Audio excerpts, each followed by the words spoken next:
So we are going to go ahead and kick this off right now. Welcome, everybody. It is a pleasure to have all of you here. Today we are going to be talking about strengthening families during times of crisis. We recognize that the situation that we are in right now is fairly challenging. We also recognize that your work hasn't stopped, right? If anything, it has increased exponentially. So today what we wanted to do was to go over strengthening families, how to strengthen families, what are the strategies that we can use and implement during these very challenging times. Once again, welcome to all of you. It's a pleasure to see you. It is a pleasure to be able to interact with all of you over the course of our time together today. A few friendly reminders to get us going. First and foremost, we want to make sure, sorry, let me go back. We want to make sure that you interact with us in any way possible.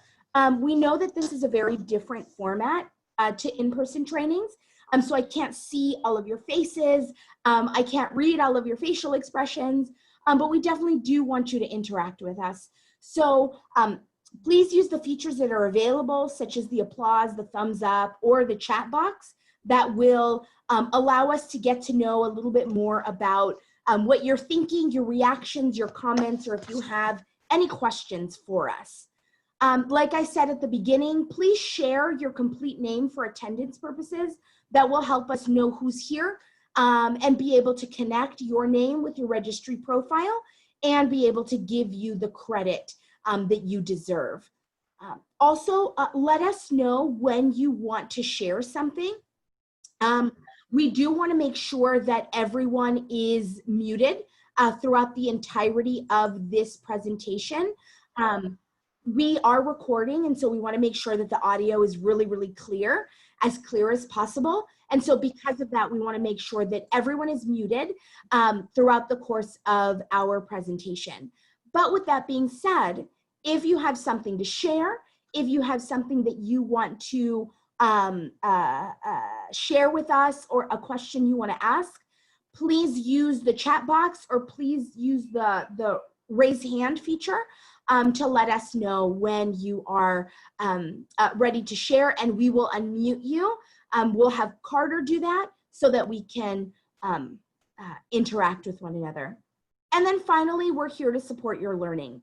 We want to make sure that you walk away with everything that you need and all of your questions asked. So with that being said, please be sure that you ask your questions.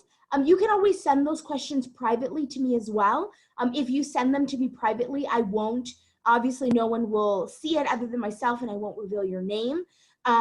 If you also want to stay afterwards to connect and ask some questions, you're also welcome to do that as well. So let's go ahead and get started. The first thing we always like to do is we just like to introduce ourselves. I am going to introduce myself, but I ask that all of you take just a minute to introduce yourselves in the chat box.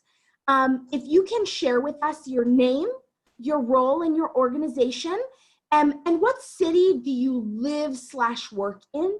Whatever city you spend the most time in now, or if you live and work in the same area, we'd love to know where that all is. As you introduce yourselves, I'm going to introduce myself, since I know some of you, but I don't necessarily know everybody. Good afternoon. My name is Wendeley Escobar. I am the Family Education Coordinator for the Child Care Alliance of Los Angeles, specifically for Quality Start Los Angeles. So my job focuses on creating systems and supporting early learning professionals in their work with families so that you can better understand what it means to engage families, what it means to build relationships with families, and how to really do that successfully for optimized child outcomes in your program. I live and, of course, currently work, given the stay-at-home orders, in Downey, California. I live in the same, for those of you that don't know where Downey is, I live in the same city as Laco. So if you've ever gone to Laco or you've ever received anything from Laco, LACO is literally a hop, skip, and a jump from where I live. So anytime I have to go to LACO, I don't have to drive very far. So that's a little bit about me. I have a husband. I have a 12-year-old son. Quarantine has been interesting for us, but we have definitely made it, and we have made the most of it. So let me go ahead and see if I can. Carter, if you could help me, I can't seem to open the chat, but can you share with us a little bit of maybe some roles that are represented, or some cities that are represented on today's call? Yeah, sure. We have people from Santa Clarita, Pasadena, Hacienda de la Puente Unified School District, Okay. one FCC provider in Los Angeles, Wonderful. West Covina. We have program directors, FCC, as I said, assistant directors, site directors, site supervisor, a lot of supervisors. Fantastic. Lots of supervisors. We're happy to have you. Everybody who's here joining from across the county, we are so happy to have you. So let's go ahead and get started. We're going to start with a little icebreaker. I have 2 poll questions.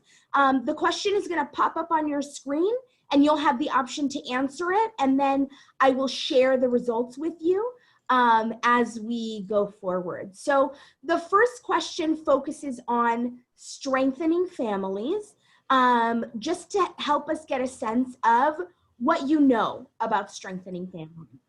So the question should have popped up on your screen already. The question is, what do you know about the Strengthening Families framework and the 5 protective factors? Answer any and all answers that apply to you. And once we have everyone answered, I will go ahead and share the results, and we'll chat a little bit about them.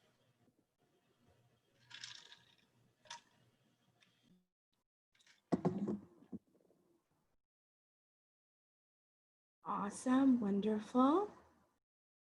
You see several people have attended an all-day, the in-person Strengthening Families training. That's by far the majority. I'll give everyone about 30 more seconds to answer.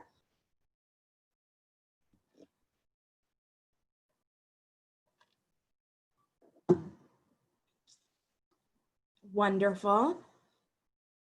Awesome, awesome. So we see some people have heard about the Strengthening Families framework a couple of times before. We do have some people that have never heard of the Strengthening Families framework, so it's fantastic. You're going to learn some about it and some resources to allow you to learn a little bit more moving forward. We have a couple that have attended a full 8-hour training. I have as well. That training is definitely intense. Lots of tears in my session. I don't know if that was the same for you. And we have some that have shared the framework with their staff during a PD session, which is wonderful. So I'm going to go ahead and end the poll, and I am going to share the results with all of you so that you can see where everyone is. By far, the majority of our answers are that people have attended an in-person Strengthening Families training. And sometimes that's 2 hours, sometimes it's an hour, sometimes it's 4 hours. It really depends, but I'm glad that the majority of you have had some sort of exposure in person to Strengthening Families. So the next poll that we are going to start is support for families. So this poll that you see in front of you is asking what are some of the ways that you are currently supporting families in your program. So this helps us really just understand what are some of the supports that are available for families out there. We recognize that everyone has different capacities, and so sometimes you're not going to be able to do things for families, and sometimes you're going to be able to do an abundance of things for families. But this is definitely going to help us understand what it is that you're doing.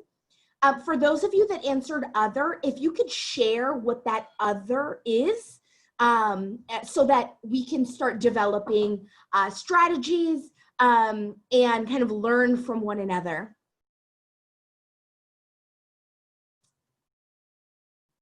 Awesome. So we're going to go ahead and give about 30 more seconds.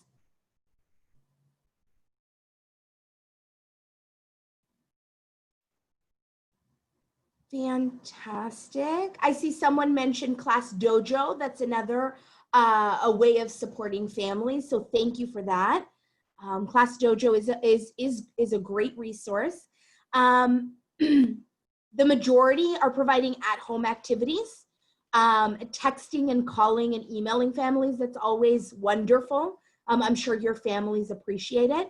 So I'm going to go ahead and end the poll and share the results with you. As you can see, the majority of you are providing at-home activities for families to do with their kids.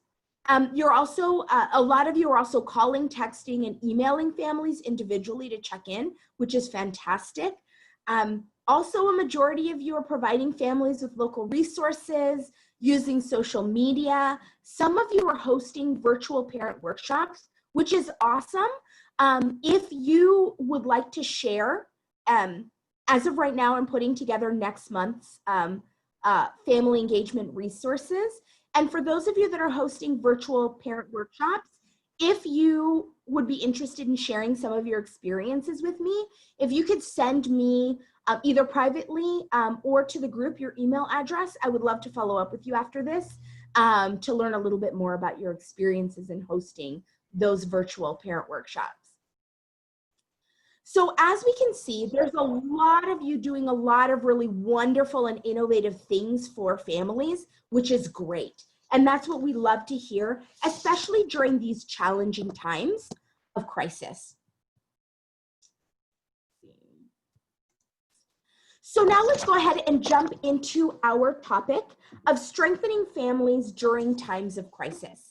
So as you notice, I'm sure as you can tell, we kind of did a play on words in really introducing and highlighting the strengthening families framework so that you can all have a chance to learn a little bit about it as we move forward in this.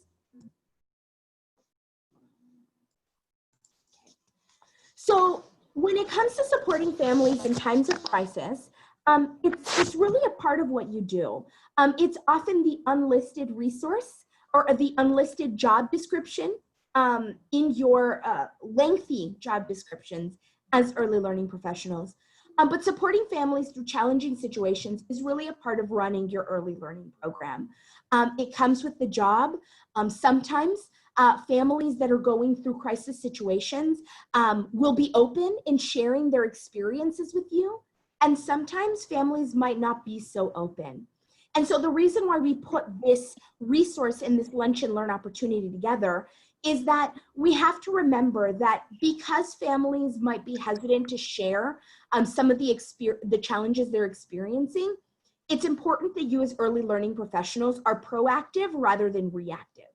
So which means that you kind of have to run under the assumption that there's always at least one family experiencing crisis in your program. It's definitely a challenge to do that, but when we're looking at the Strengthening Families framework and the 5 protective factors, it makes it a little bit more manageable because they serve as a guide to what to do, how to do it, and how to navigate interactions with the families in your program. So the Strengthening Families framework is a framework. And for those of you taking notes, I want you to underline framework, because we'll talk about that in a little bit. And it focuses on the development of the 5 protective factors that are critical to all of these things. So the 5 protective factors are super important in a family's ability to cope with stressful situations, in a family's knowledge of how to support their child's development, and in protecting young children from child abuse, neglect, and maltreatment. So the Strengthening Families framework is not a curriculum. I know that sometimes people use it as a curriculum, but it's not one. A framework, it really provides the outer frame that through which you view your families and through which you develop resources. And the puzzle pieces that go into the frame, they all look very different based on your family's demographics, based on your program, based on your capacity, based on the community that you serve as well. So when we're looking at strengthening families, The approaches to supporting the 5 protective factors are different from family to family, from classroom to classroom, from program to program, and from community to community. That doesn't mean that one set of strategies is better than the other. What that does tell us, however, is that it's important for us to understand the framework, but also be really in tune to our families, what they need, what they're looking for, and what season of their life they're in, so that they can really support, you can really support them so that they can support their kids. Strengthening families is based on existing research, and it's social sciences research that focuses on how to best support families through crisis or through traumatic situations. And it's also a framework that is evidence that is researched. So this is, not only does the strategies and the protective factors draw from existing research, but this is also a framework that has been researched and implemented in a variety of different states across the country to learn how it really does support some of our most challenged and some of our neediest families. So the 5 protective factors, and here's a definition for you. The 5 protective factors are characteristics or strengths of individuals, families, communities, or societies that act to mitigate risks and promote positive well-being and healthy development. So when we talk about mitigating risks, we're talking about making the risk factors that exist in our communities less severe, less serious, or less harmful to the developing child. We're never going to be able to eliminate those risks. So we're never going to be able to fully eliminate maybe gang violence in a community. We're never going to be able to eliminate food scarcity. Unfortunately, I even hate to say that we're never going to be able to, but it's important for us to be very realistic about the communities, about just the way in which our communities are built, but also at the same time strive towards supporting families rather than trying to change some of our deep-rooted systems that can take decades, right? So working with families and supporting families right now is what we have control over in the moment. And when we focus on what makes families strong, rather than what our communities lack, we can uplift the families that are in front of us, rather than feeling hopeless and throwing our hands in the air and saying, our community is too, insert descriptor phrase there, right?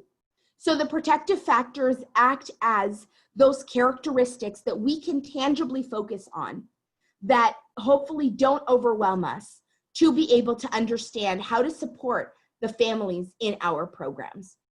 Okay? So it is these protective factors that the research tells us help families become stress resilient. Stress is everywhere.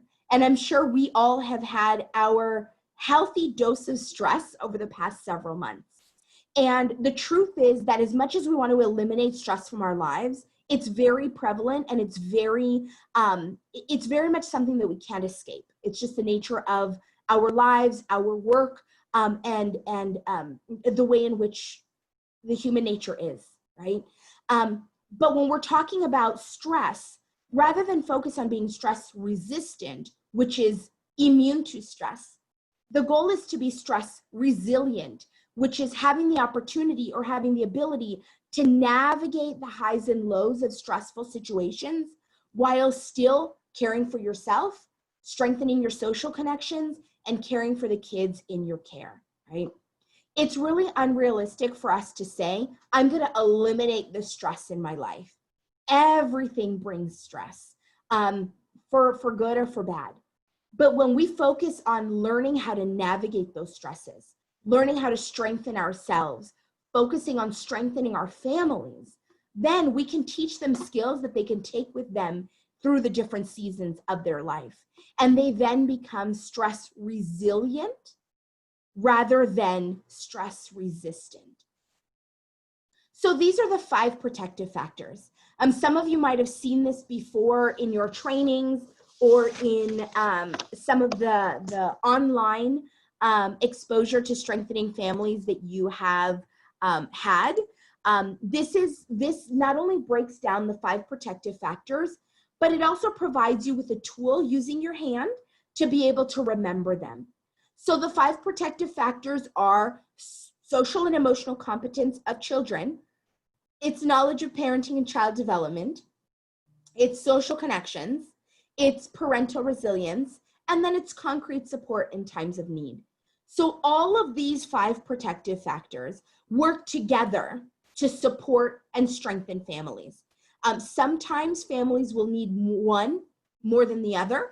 Sometimes families will be strong in one and not strong in the other 4. Sometimes families will be strong in all of them. They just need some outside encouragement to remind them that they have what it takes to navigate these stressful and challenging situations. So now let's move on to some strategies. What are some strategies for strengthening families? So the email that I sent out last week with this information also included the family engagement tip. So the family engagement monthly tip is our monthly tip to help us connect with you and to share strategies and resources beyond what we do in our trainings. So the strategies that I got for this slide and for this section come from our monthly tip. So these are the 5 protective factors, as you can see. They're accessing concrete support in times of need, building social connections, understanding parenting and child development, building parental resilience, and developing social and emotional competence in young children. So what are some of the strategies that can help us support our families in these different areas? Remember, when you're picking strategies, it's important to always run under the assumption that there's at least one family in crisis at any given time. Right? So even though you might think, oh, none of my families have asked for food bank resources, or oh, none of my families have asked for this type of resource, mental health resources, physical fitness and wellness resources. We don't want to assume that our families are all good. Right? We always want to think about there's always one family, and how can this strategy or this program or what I'm going to offer help that one family. So to support families in accessing concrete support in times of need, you can create and distribute virtual newsletters, as a lot of you said you have done. You can also go to our QSLA website. Every single week, our program manager, Alyssa, she updates our QSLA website with resources, with strategies, with webinars, with a variety of different links across all platforms that we subscribe to make sure that you have the most up-to-date resources possible. We have a newsletter for parents and we have a newsletter for providers. So please find that and feel free to share that with your families. Also, to support families in accessing supports, concrete support in times of need, post on your social media if you have a social media. If you have personal social media that some of your families are on, feel free to use your personal social media to share different resources. A lot of times what you'll see is you don't have to create posts. All you have to do is really share what you find on your timeline. And what's important to know about sharing is that make sure that what you share comes from reputable resources, such as the CDC, such as the Department of Public Health, such as our supervisor's office. So we want to make sure that the things that we're sharing with families are reputable. They are coming from the most informed officials, and they're coming directly from the source. Right? So to support families in building social connections, one of the things that you all mentioned in the icebreaker is that you've been calling and texting and emailing families. And I think that's absolutely wonderful. Some of you have also mentioned hosting virtual parent cafes or family workshops. That fits into social connections. Anything that brings families together and allows them to talk to somebody that's outside of their immediate family builds a social connection. So another strategy that I can suggest to you is to just host virtual coffee connects. I know that sometimes if you have the opportunity, it'd be great to just open up a Zoom and invite parents to grab a cup of coffee and sit down and just see other humans' faces. chat about other, the things that are happening that maybe don't have to do with their kids. Remember that building social connections is about strengthening the family, not necessarily connecting the family with adults that can support the child, right? And so as we're building social connections, we want to make sure that we provide opportunities for families to connect with one another as it relates to adulthood, right? This time has been very challenging for a lot of parents. I can relate to a lot of those challenges. And for parents that are suddenly having to do activities with their kids and do Zoom for their kids and do homework and still keep up with their own work and still check in with their family members, having a space for them to come together as adults can be really, really important and beneficial, and actually supports families in their understanding of them not being alone during this challenging and seemingly isolating time. In order to support families in further understanding parenting and child development, you can also continue to share resources related to child development, host virtual parent workshops. Sorry, something was happening, so I wanted to stop. You want to make sure that, again, those resources come from reputable sources. You want to make sure that as you're sharing resources on parenting and child development, that you share from our credible sources, our NAYC, our CAAEYC, any of those resources that come with an understanding of child development and research, and have an understanding of how kids develop fundamentally in their work. One of the things that we do want to be mindful of, especially in this time where lots of people are just sharing lots of things, we want to be mindful of sharing things that come from personal opinion. We want to be mindful of sharing things that don't come from reputable sources, as what you share, parents really take to heart. And so we want to make sure that we're sharing the highest quality of resources possible. Another thing you can do to support families' understanding of parenting and child development is to host a virtual parent workshop. I know a lot of you have mentioned that you do that already. You can also host parent chats where parents come and just talk about, what do they see in their kids? What are these developmental milestones that they should be looking for? What are some ways that they can support their kids in their development? Those of you that are sending home activities, connect those activities to ages and stages of development. So if you're sending home crayons and markers and blank pieces of paper for them to draw something, tell parents how that connects to their child's development.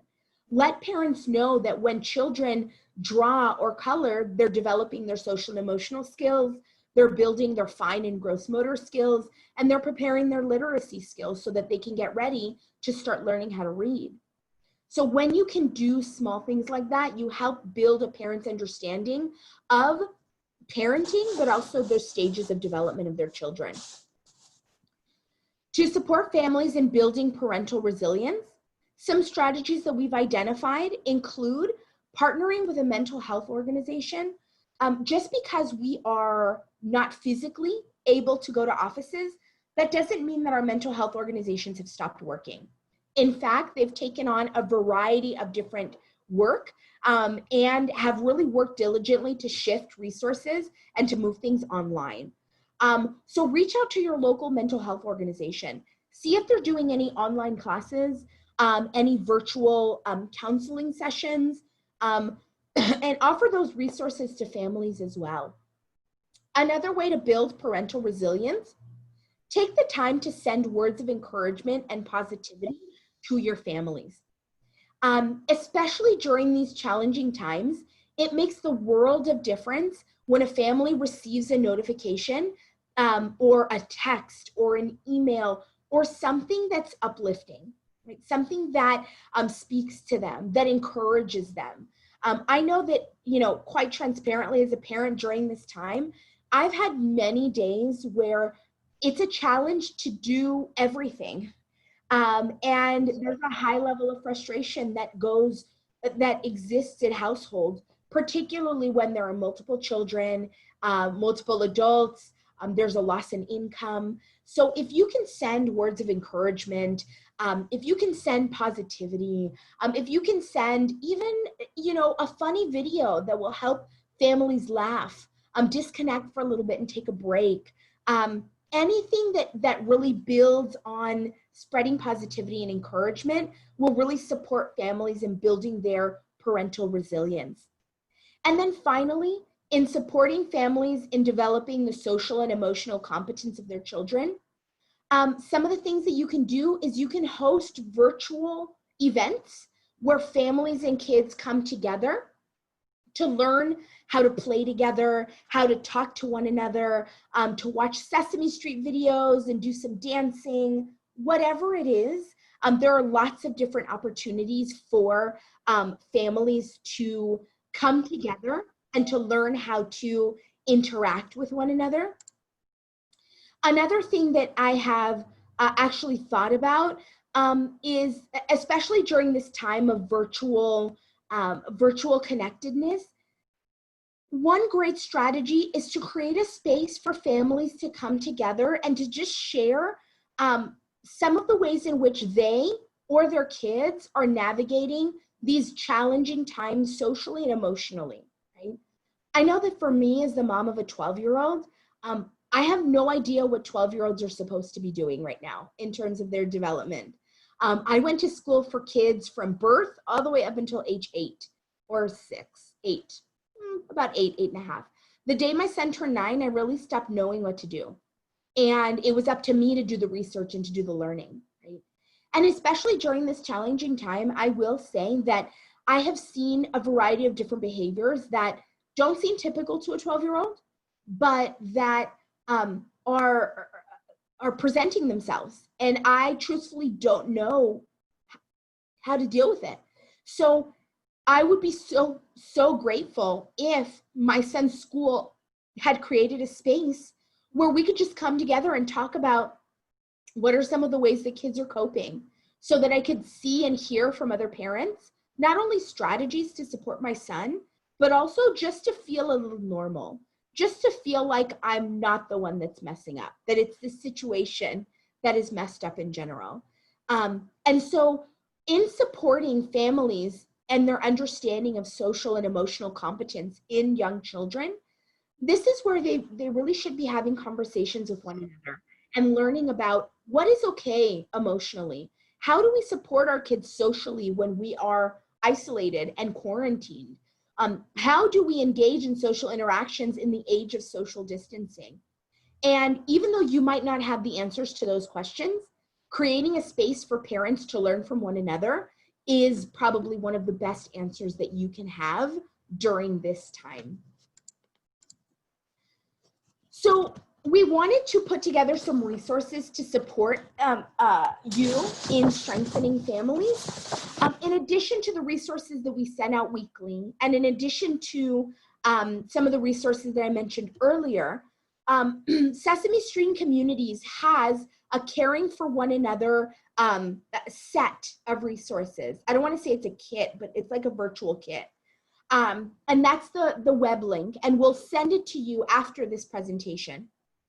And these are resources for families and for your staff and for yourselves to learn and to play together. There are Sesame Street resources, there are different activities, there are ways to understand how to engage in some of those challenging conversations with one another.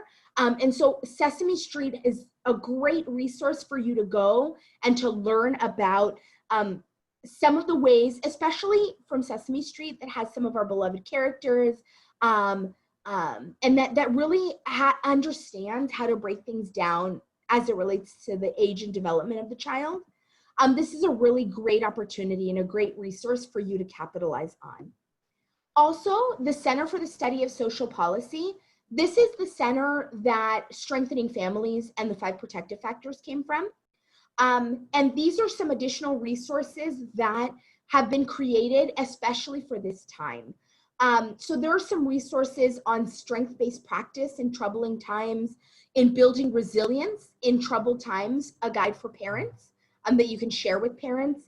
And there's also a webinar about strengthening families during a pandemic and beyond. That's a really great resource for families that you can share with them, but also to continue to edify yourself and learn how to best support the families in your program. So with that being said, I'm going to go ahead and stop sharing my screen because that's the end of our formal presentation, because I did want to leave some time for us to share some questions. If you have questions about the content, or if you have kind of some other comments, I'm going to open it up for us to share that right now.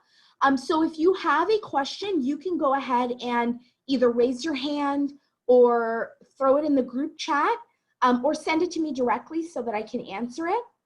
And we can go from there. And then I have a couple of other questions to ask you, so we can just learn from one another during these last about 15 minutes of the webinar. So any questions that you have, go ahead and throw them in the chat. Carter, did we get any questions previously during the presentation? No, I haven't seen any in the chat, no. Perfect. Awesome. Okay. So as you're thinking about your questions, as you are kind of processing the information, I know it's a lot of information to process.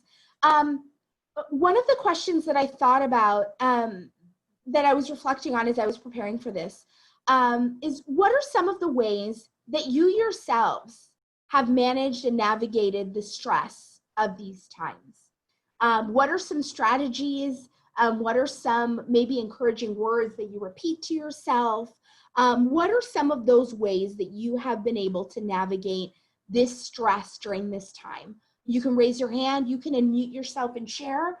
You can also share it in the chat box.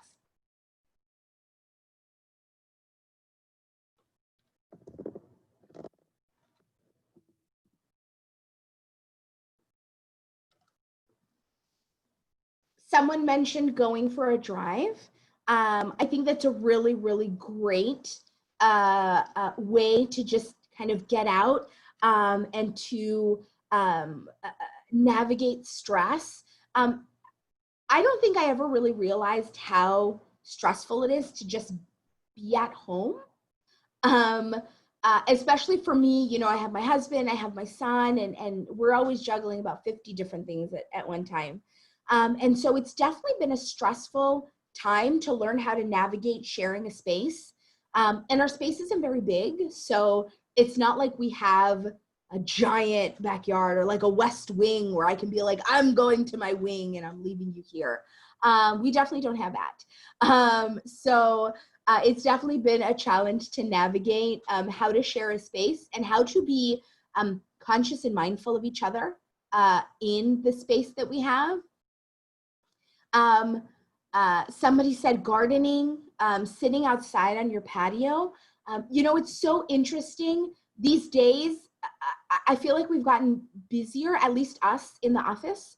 We've gotten busier rather than less busy. And so there are days where I forget that the outside exists, and it's suddenly 8 o'clock at night and I realize that I haven't gotten any fresh air today. And so I'll make it a point to stand up and go outside, and just the breeze of fresh air. It feels so refreshing and invigorating. I mean, it also almost gives me a second wind. Somebody mentioned a foot and a body massage. That's always really, really nice. I know that, you know, sometimes just from sitting down, your back will get a little stiff. I've started doing some yoga every once in a while just to kind of stretch out and to strengthen myself, but also just to stretch out the muscles that get really stiff from sitting down. So that's a great strategy. Connecting with friends and family, word search puzzles. So along those lines of word search puzzles, I have in my Amazon cart. I haven't fully committed to buying it yet, but I have a coloring book, an adult coloring book, and I have a really nice set of like markers in the coloring book, in the cart with the coloring book. because I feel like that's a really good outlet. Like I used to love doing that as a kid, and now as an adult, I really haven't had much time to do any of that. So I figured it's a good time to go back to some of those cool childhood games and things that we used to do. Staying positive is also a great strategy. And staying positive to stay positive requires an input of positivity. So remember that for families to stay positive, there's always a need for somebody to be throwing them positive words and positive affirmations, and some food for thought. So if you have the opportunity, just send out an email to all of your families if you haven't. Send some text messages, give some phone calls, post on your social media, some form of encouragement. I know that families really, really appreciate that. And it helps them, it helps feed their soul. Someone said I have a preschooler at home, and they have a routine for him, some sitting down and learning time, some outside time. It's been a bit challenging, but it's doable. I completely agree with you. I come from a preschool background, so when this whole thing went down, I pulled on my preschool cap and I created a schedule and I posted it on our door. And I was very committed to, keeping a consistent routine, thinking, this is what my son will appreciate. And it shows how little I know about teenagers, because apparently teenagers really like to sleep. And even if I have my son go to bed at like 9:30, he still doesn't wake up until 1 o'clock in the afternoon. And by 1 o'clock in the afternoon, the schedule is like 75% done with, because it starts at 8, right? So we've definitely had to do some adjusting, and schedules and routines are really, really important, but also being mindful of the children that you have at home. And, when you have a child like mine who doesn't wake up till 1 o'clock in the afternoon, I have to be okay with our structure and our routine starting at 1:30 rather than 8 o'clock in the morning. Going for a walk, using essential oils, playing board games. People are suggesting some ways to navigate stress. Art therapy is another tool to use. Yes, art therapy along the lines of coloring. So thank you for that. Gardening, sharing videos and pictures of with family, with families. I think that's really great. Especially during these times, it's always great for your families to know that you're human, and that you too, just like them, you too are at home, and you too might have children that you're trying to support. And so that's always really great to be able to share with them. Listening to old school songs to bring smiles to your face, remembering the days when you were stress-free. Yes.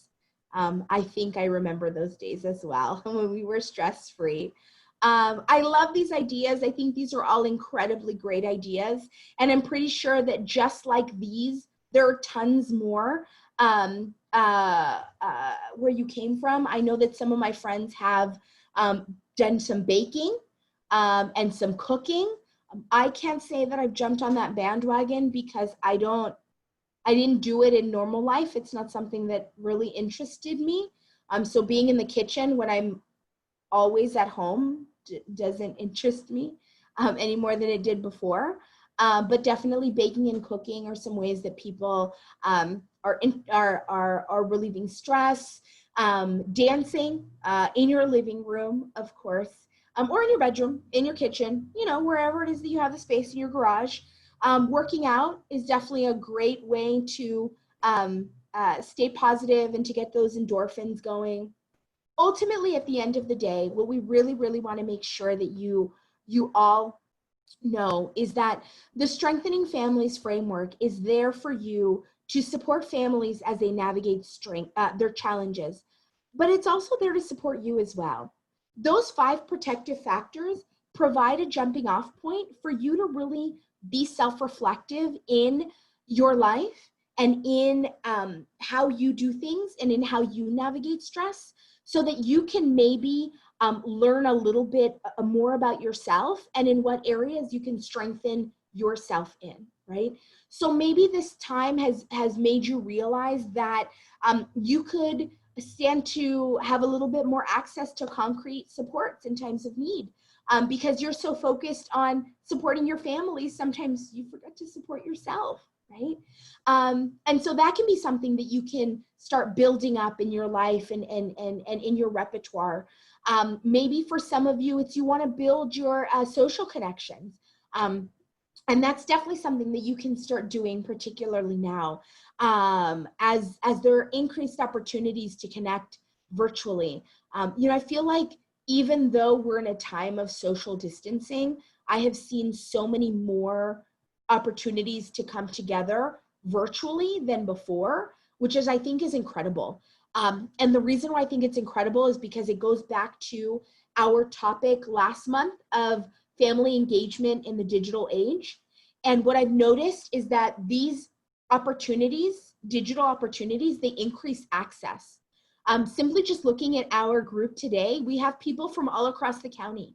And if we were still doing in-person trainings, some of you might not be able to attend just because of your work, just because of your schedule, because of the distance. So if there's anything good that has come out of this, it's my hope is that you're starting to see and realize that integrating technology serves to promote equity in your programs. It increases access to information that families would otherwise not have access to. And my hope is that as we start thinking about opening up, as we start thinking about safe ways to reintroduce families and kids into our learning environments, we can really think about how can we sustain these digital offerings? How can we continue the momentum of connecting virtually? Of course, hopefully it doesn't replace our in-person interactions, but how can we sustain this momentum so that our parents, we can increase access to this information for all of our parents, right?